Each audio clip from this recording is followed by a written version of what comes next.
예, 황벽 스님은 배상국이라고 하는 이 배휴 우리 불교 역사사에 아주 이름 있는 그런 그 상국벼슬, 총리벼슬까지 한 그런 유명한 사람인데, 그 사람이 홍주 개원사라고 하는 절에 가서 그 조사당의 진령을, 큰 스님들 진령을 보고 주지가 이제 안내를 하니까, 주지인데 진령은 여기 있는데 이 큰 스님들은 어디 갔느냐라고 그렇게 물었죠. 그러니까 주지가 이제 그런가 대답할 그 능력이 못 되죠. 그리고 우물쭈물하고 있으니까 배상국이 이런 질문을 대답할 만한 스님이 없느냐 그랬어요. 그러니까 글쎄요, 근래 객스님이 하나 와서 저 객실에 계시는데 그 스님이 혹시 대답할 수 있을지 모릅니다 그랬어요. 마침 거기가 이제 홍주 개원사의 그 황벽 스님이 그 객으로 가 있었어요. 객으로 가서 이제 그때 걸망지고 다닐 때인데 객으로 가서 있었는데 아마 주지가 보기에도 또 심상치 않은 인물같이 보였던 모양이라, 그러니까 이제 그 천하의 배상국인데다가 소개할 정도지, 혹시 그 스님 같으면 이런 것을 대답할 수 있을지 모릅니다 그렇게 이제 했죠. 그러니까 이제 그 배우가 이제 그럼 그 스님 한번 모셔오라 그랬어요. 그래갖고 시자 가가지고 그 스님을 이제 모시고 와서 이제 전후 이야기를 하니까 그 황벽 스님이 있다가 그럼 내인데 처음부터 다시 물으시오 그랬다고. 그 배우가 있다가 이제 여기 큰 스님들 진영은 이렇게 있는데 저 스님들은 지금 어디 갔습니까 하니까 황벽 스님이다 배우하고 이제 크게 이제 그 사람 이름을 이제 불렀습니다. 그러니까 그 배우는 누구도 그 배우 이름을 함부로 부를 사람이 없는데 저거 부모나 부를까 그렇게 이제 이름을 그렇게 부르니까 엄격하게 그냥 예 하고 대답을 해봤어요. 그 황벽 스님의 귀에 뭐 천하의 뭐 삼국가이라 뭐 천자라 하더라도 그게 뭐 안 되는 거죠. 성기라고 하는 게 그런 힘이 있습니다. 그래 예 하고 대답을 하니까 고성들이 바로 여기 있었구나 이렇게 이제 대답을 했어요. 고성이 여기 있었구나 하고 황벽 스님이 그렇게 가르쳐 줬어요. 그 고성을 배유가 찾았는데 황벽 스님은 배유를 불러서 배유가 대답하게 했다.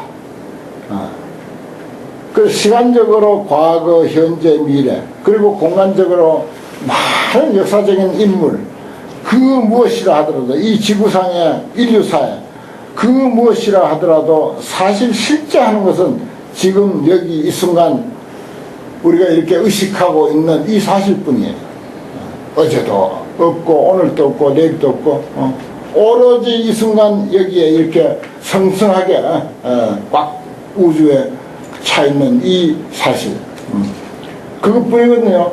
과거에 무슨 석가 달마가 있었다 한들 그것은 내가 이 순간 이렇게 의식함으로 해서 그걸 몇 퍼센트를 의식했던지 간에 내가 의식한 만치 석가가 이 자리에 이렇게 있는 거예요.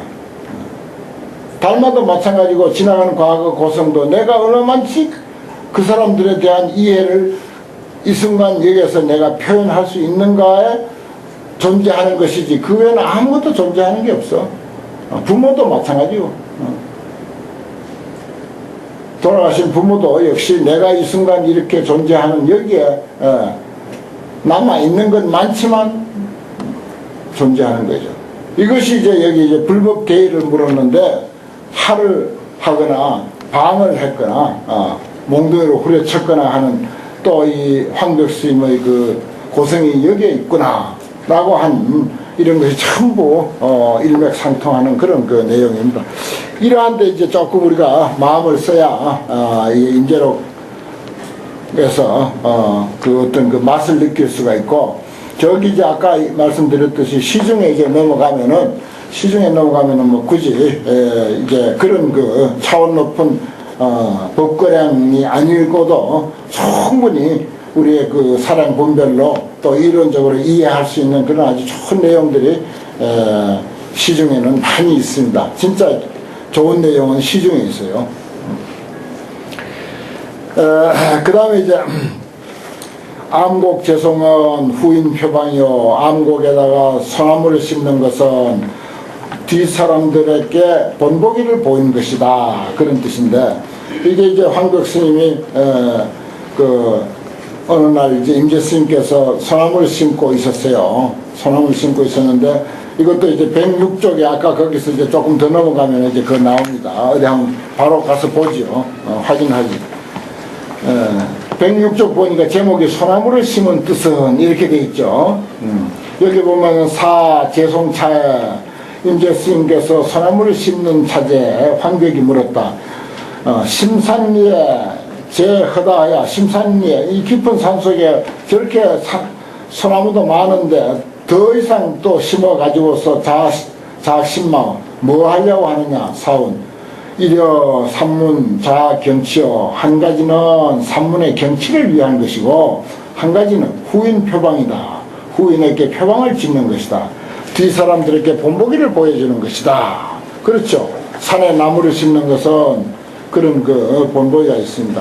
근데 이것은 소나무를 심는다는데 그치지 않고 조사 스님들이 어떤 사물을 가지고 이야기하더라도 항상 우리들의 그 수행과 정신세계, 수행자의 정신세계에다 두고 질문하는 것이지 결코 소나무를 두고 한 소리가 아니거든요. 늘 그렇습니다. 언제나 그래요. 예를 들어서 하늘에 기러기가 날아간다. 기러기가 어디로 날아갔느냐. 그 기러기 날아간 것을 이제 물었는데 코를 비틀었거든. 그래 아야 하고 갑자기 아야 하고 대답을 했다고. 소리를 질렀어. 기러기 어디 날아갔냐 하는데 코를 비틀어 보니까 아야 하고. 기러기가 바로 여기 있었군. 이렇게 되는 거거든요. 그와 같이 기러기를 물었던 소나무 심는 것을 물었던 간에 언제나 바로 수행자의 그 정신세계 도의 경지를 거론하는 것이다. 그렇게 이제 봅니다. 그래서 이것은 또 제자를 키우는 일이기도 하고 말하자면 우리 정신을 아무리 수행을 많이 쌓았다 하더라도 부단히 정진 또 정진하는 그 노력을 소나무를 심는 것에다가 비유를 하는 거죠. 산에 나무 천지인데 뭐 또 소나무 심느냐 이 뜻이거든요. 그 후인 표방이다. 경치에도 보탬이 되지만은 뒤 사람들에게 본보기가 되는 것이다. 수행을 도를 그렇게 많이 닦고 공부를 그렇게 많이 했는데 또 뭐 공부하려고 하느냐. 이 소리예요. 그게 바로 그 소리입니다. 그렇지만 서가모니가 언제 정진을 거친 날이 있었나요? 항상 정진했죠. 과거 역대 도인들이 끊임없이 정진을 했습니다. 그 뭐 공부 좀 했다고 자빠져 노는 선지식이 세상에 어디 있겠습니까? 그건 이미 선지식으로서의 가치를 잃은 것이거든요. 야, 이거 안국재송 후인 표방 정말 근사한 말이에요. 이게 우리가 배워야 할 점이야, 정말. 정진 또 정진 죽는 순간까지 또 정진하는 것 이게 뒤 사람들이 본받을 일이죠. 후인들의 표방이야 이게. 소나무 많은데 뭐 또 소나무 심느냐. 그렇게 질문했는데 후인 표방이라고 했잖아요. 얼핏 들으면 액면대로만 들으면 이거 내가 이렇게 심으면 뒤 사람들도 또 따라 심을 거 아닙니까? 이렇게 봐버릴 수가 있어.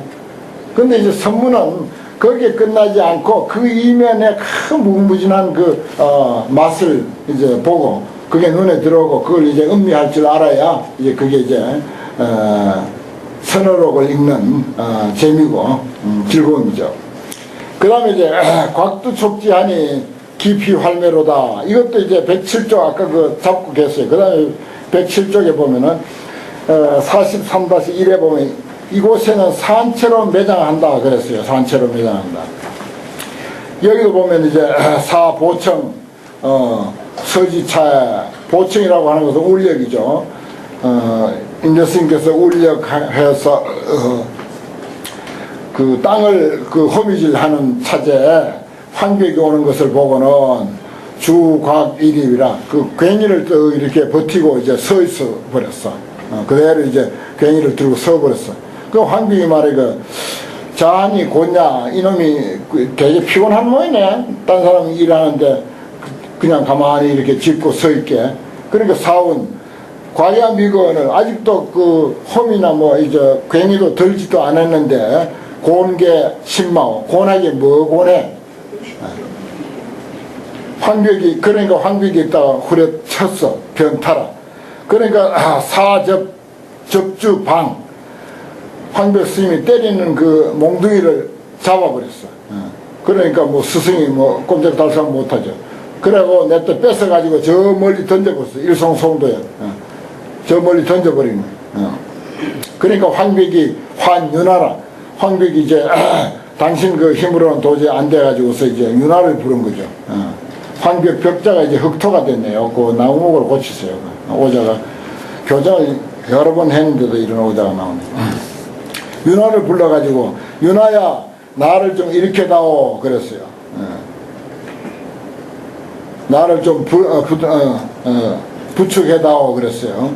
윤하가 가까이 이제 와서 이제 부축을 하니까 그러니까 임재스님인데 말하자면은 이제 몽둥이를 가지고 때리려고 하다가 몽둥이 빼앗겨가지고 머리 던져져 버렸지.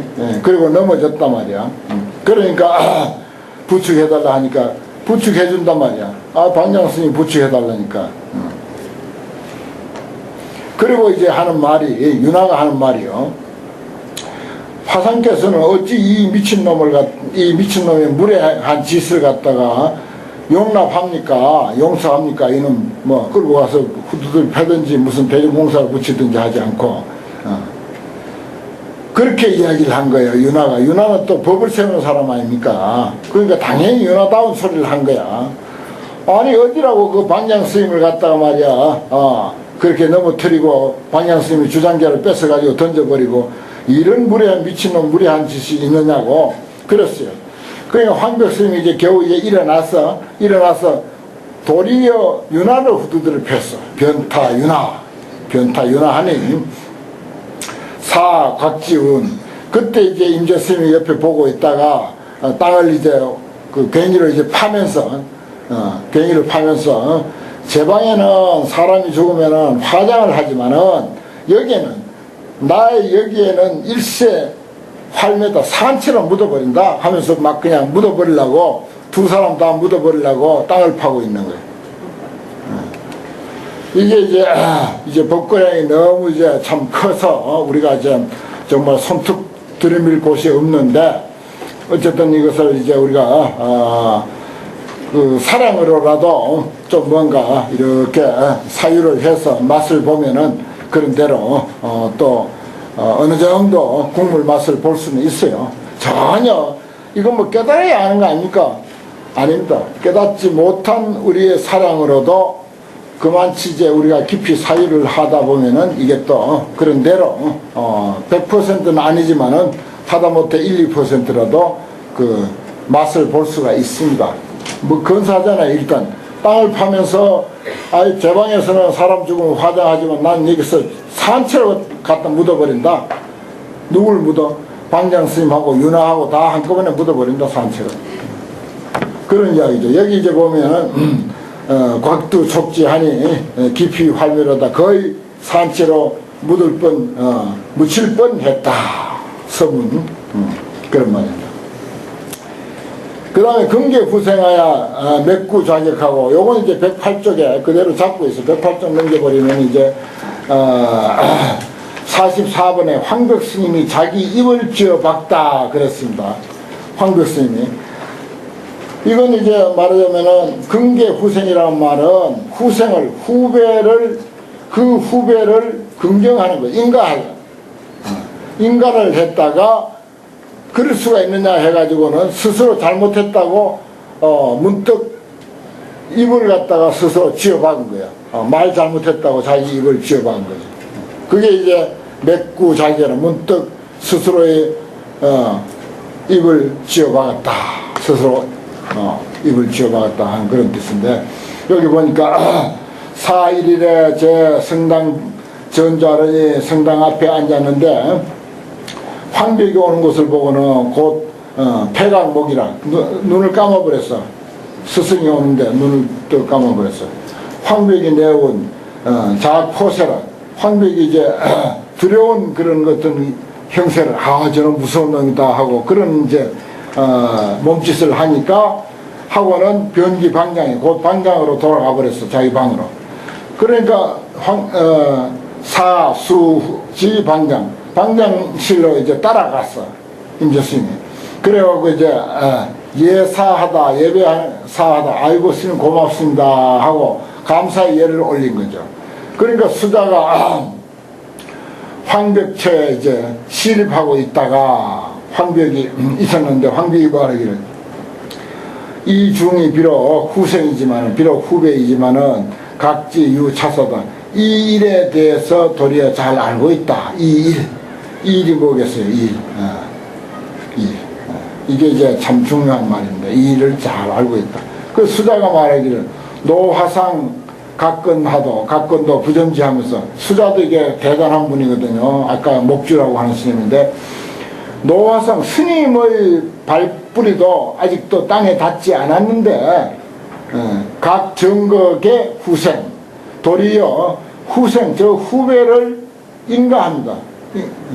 증거하는구나 이랬어요. 인가하는구나. 이건 이제 수자가 말한 거죠. 그러니까 황벽스님은 사정없이 까버린 거죠. 자기도 뭐 시원찮은 사람이 무슨 후배를 인가를 하고 있어?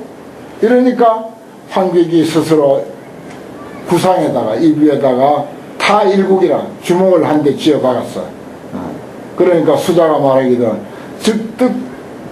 지적득이니까 이거 참 또 재미있는 말이에요. 알면 됐습니다. 당신이 잘못한 줄 알면 됐습니다. 참 이거 이제 다음에 또 이제 여기 행록에 와서 한 번 더 살펴볼 건데 어쨌든 이제 황벽 스님이 임재 스님을 인가를 섣불리 했다가 윤화 스님인데 수자 스님인데 그렇게 호되게 핀잔을 듣고는 스스로 입을 쥐어박은 그런 내용입니다.